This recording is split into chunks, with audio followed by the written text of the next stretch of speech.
Good morning, good morning, good morning. This is Latanya, Miss Coach.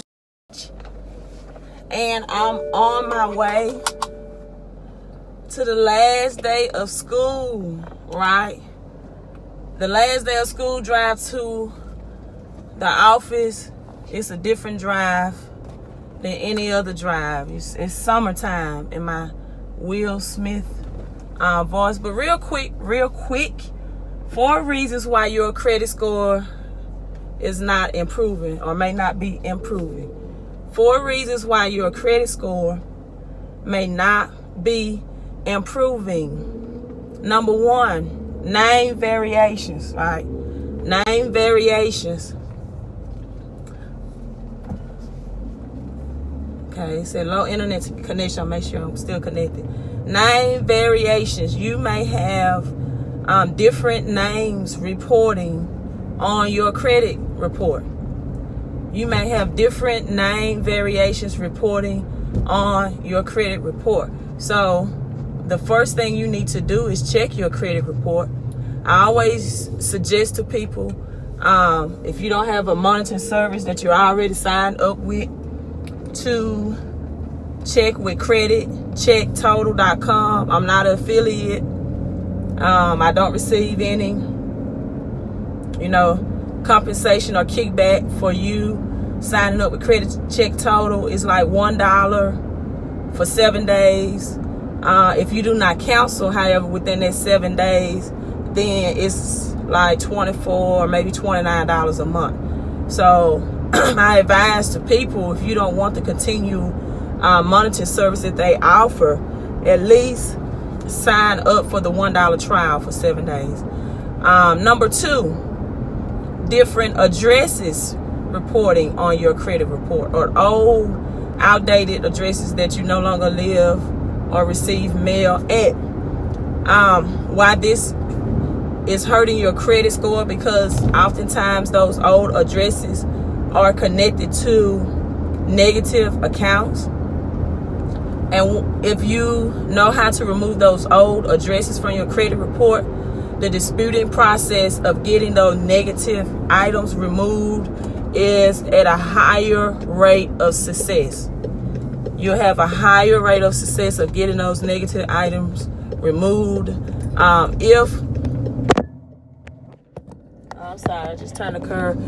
you know how to remove those old addresses. Number three, you do not know how to opt out of the credit bureaus. A lot of people think that the credit bureaus are government organizations, right? They think the credit bureaus, Experian, Equifax, TransUnion, are government entities or organizations. That's not true. They are private organizations that sell your information, to predatory lenders,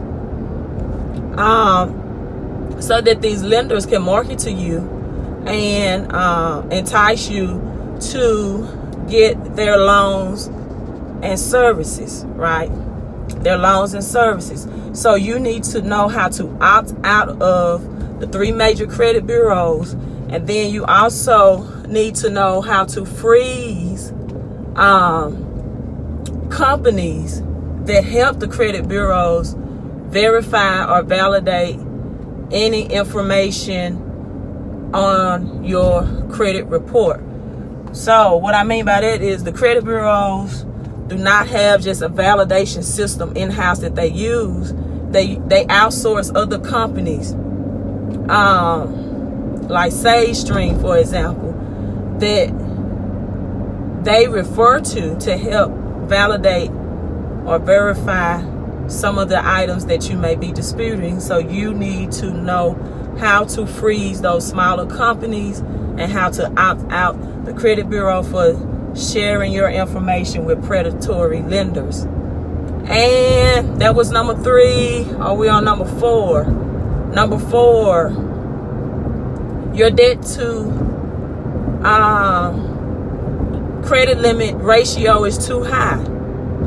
Your debt to credit ratio may be too high, and that's why I really don't believe that you're receiving true credit repair until you learn cash flow enhancement strategies as well, because this makes up 30% of your credit report.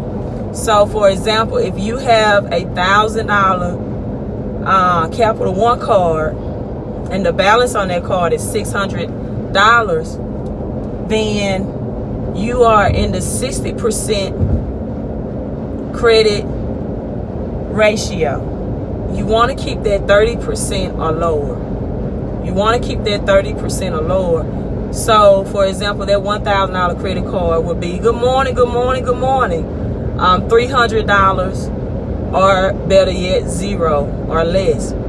Right? So those are 3 or 4. I think I was in number 3. I said I was going to share 3 or no, I said 4 reasons.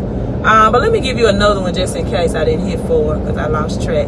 I said name variations. Remove all old addresses was 2. Number 3, opt out of your 3 major credit bureaus. Opt out of your 3 major credit bureaus. Learn how to freeze smaller companies that provide the 3 major credit bureaus your accredited information.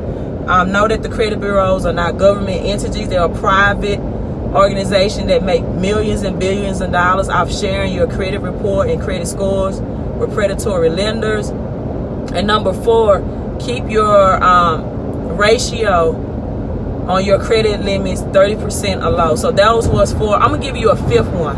I'm gonna give you a 5th one. I'm gonna give you a bonus one for free because it's, you know, it's Friday, so we can give you a free Financial Friday tip as well. Also, some people do not have age credit accounts.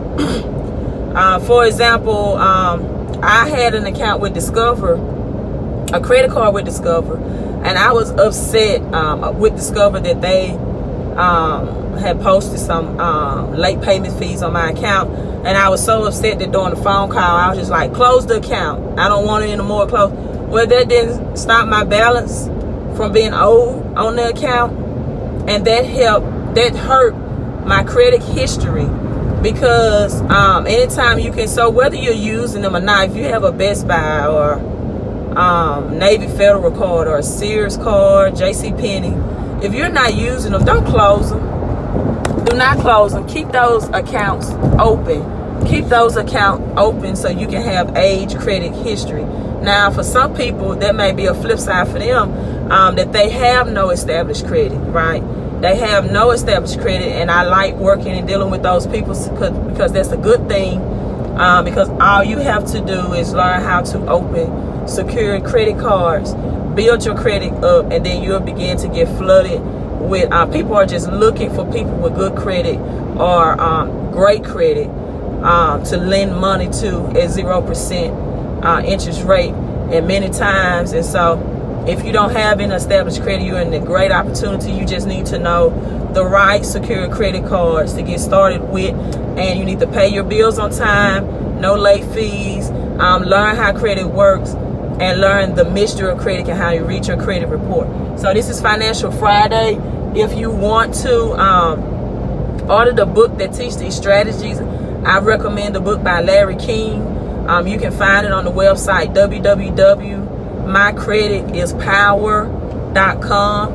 I do offer consulting services from that book, right? So just because I'm recommending the book, some people may be able to do it themselves. They don't need any counseling.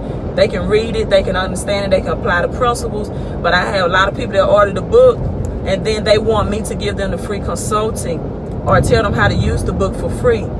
My time is very valuable. I don't have time to offer you free consulting, but I can offer you very, very low cost, affordable consulting. And the enrollment fee is the one-time initial fee of $19.99, and then the monthly fee of $34.95 a month. I tell you into a private Facebook group that teach these strategies that the book asks you to apply. As I said earlier, some people may not need it. You know, they can read the information and apply themselves. But if you're going to message me and question me and ask me, then I'm going to have to be compensated for my time and my education to help you build your credit score. And I'm gonna give you another free tip Friday. A lot of reason why people credit score doesn't improve or is low is because they don't have the mindset. They just don't have the mindset. The Bible says a good name is to be cherished, to be honored more than riches and gold. And some people just do not have the mindset to have good credit, to learn how to leverage their credit, to have low interest rates, to avoid late fees. They don't have the mindset, people, and your name is everything. Your name is everything in this world. Your name will take you places that your money may not be able to take you, right? Your name can save you money over thousands of millions or whatever dollars over your lifeline if you have a creditable name. And that's all your credit score is do you have a creditable name. So again, their website is www.mycreditispower.com. Make sure you hit like and hit share, and good morning to you.